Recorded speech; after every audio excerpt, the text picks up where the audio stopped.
What about the innocent civilians that are dying in Gaza? Well, that's a question that a lot of people have been asking over the course of the past year. In fact, Piers Morgan recently put out a tweet with a recent Israeli airstrike. Now, check out this response, though, from David Keyes, who goes through why Piers Morgan's tweet doesn't really make all that much sense and is kind of hypocritical of what his usual perspective is on things. So let's check out this clip together. But before we do, hit that subscribe button over there in the corner. We'd love to stay in touch. Piers Morgan just said something absolutely mind-blowing. Hamas claimed that 330 people were killed in an Israeli airstrike, and Piers responded that if Hamas's numbers were even close to accurate, there is, quote, no justification for such mass slaughter. Piers, my man, you told Tucker Carlson that America's bombing of Japan was, quote, morally justified. Quick recap, America killed millions of Japanese people. It leveled 66 of Japan's largest cities, not including the cities it nuked.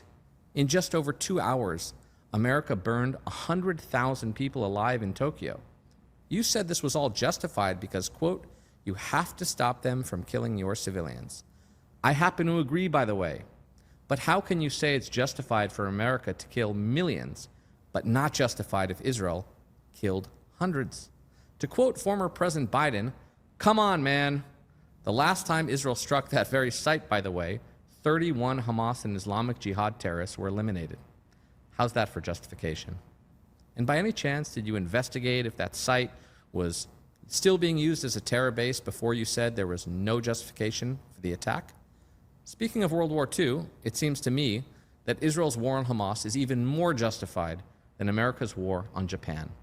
On October 7th, Hamas killed almost 7 times more Israelis as a percentage of population than Japan killed Americans at Pearl Harbor. And in response, Israel killed over 2.5 times less Gazans as a percentage of population than America killed Japanese. Japan is almost 6,000 miles away from America.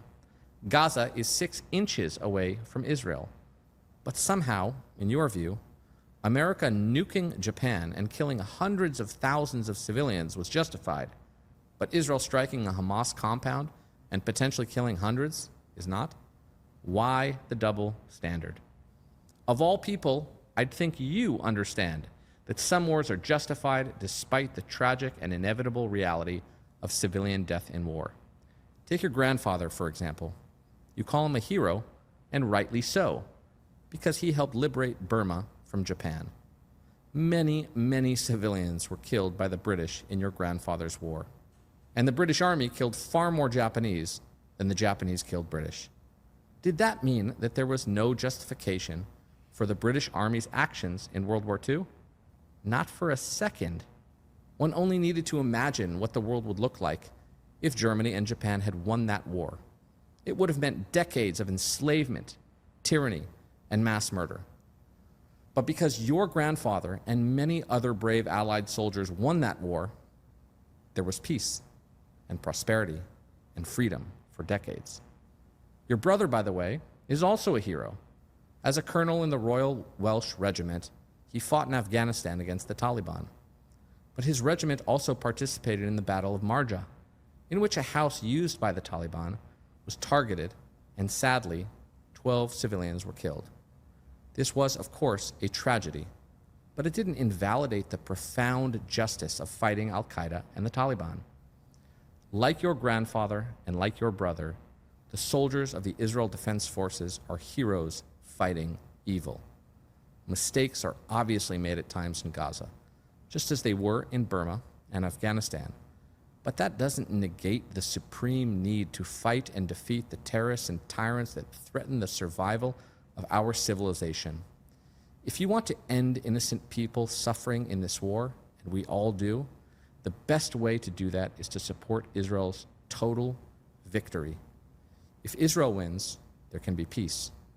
If Hamas wins, there will be genocide and eternal war. Like your heroic grandfather and your heroic brother, Israeli soldiers bravely sacrifice themselves to protect their families and their country. They defend our democracy from genocidal tyrants who seek nothing less than our complete annihilation. At 18 years old, these heroes make split-second decisions in the fog of war while battling the terrorists who slaughtered their siblings, their parents, and their grandparents. The IDF deserves your praise, not your condemnation. They deserve your respect, not your Monday morning quarterbacking from an air-conditioned studio thousands of miles away. If ever there was a just war, Israel is fighting it.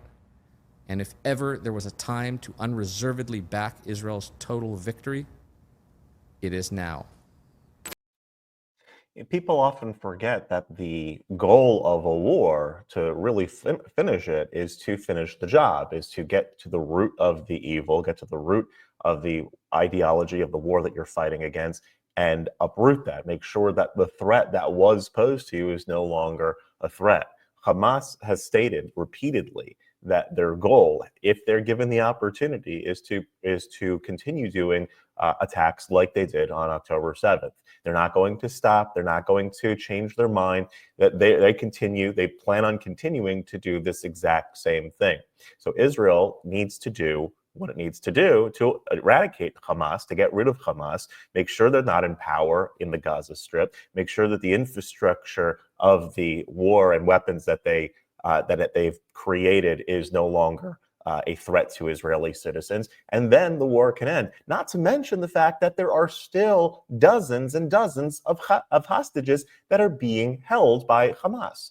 And so we can't just play the numbers game and say, well, there were civilians that were killed today, and so therefore it's not justified. Civilian death is always tragic in war. Hamas can end this thing today. And so I don't know why sometimes there's this sort of convoluted way of looking at this situation, looking at the war, and somehow playing the moral equivalency game. If you like this content overall, hit that subscribe button over there in the corner. We'd love to stay in touch. Take care.